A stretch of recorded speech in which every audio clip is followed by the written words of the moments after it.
So if you're here, you've probably installed RetroPie and thought, man, this is gonna be time consuming. What if I told you there was an unnatural way to have all that stuff pre-installed? Many abilities some consider to be unnatural.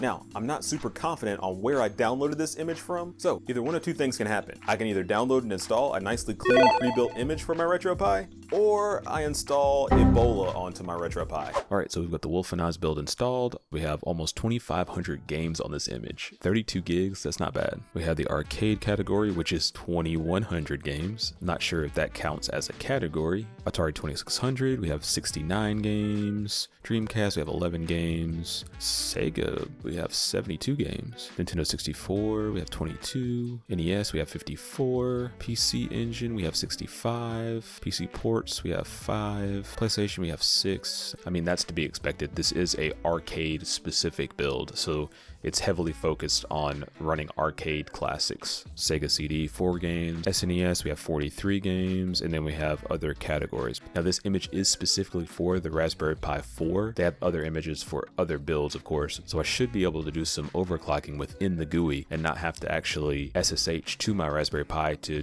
tamper with the config. I should be able to just do it from the menu. Let's see. And we have overclock settings. Let's go. Okay, let's run some games without overclocking first. So let's check out N64. N64, let's try out F-Zero. Okay, let's see what kind of frames we get.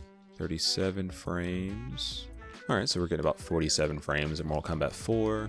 Let's test out Dreamcast. We didn't have much of a PS1 library to pick from, but Dreamcast looked like it was at least respectable. Let's try out Soul Calibur.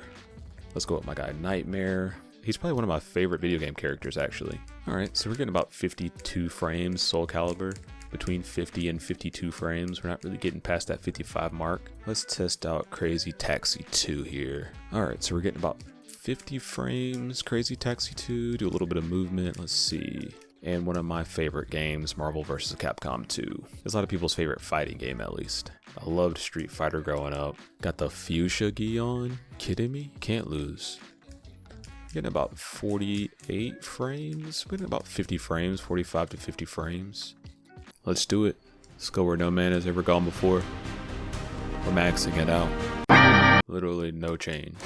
Okay, so for 32 gigs, from the intro screen to the GUI to the music to the organization and the categories, this image is hands down one of the best I've tested so far. You could tell a lot of work went into picking the games for this list, and to pack them all onto 32 gigs is pretty amazing.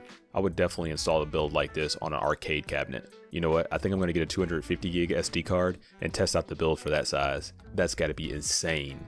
All right, I've got to go ahead and order a new SD card. Peace.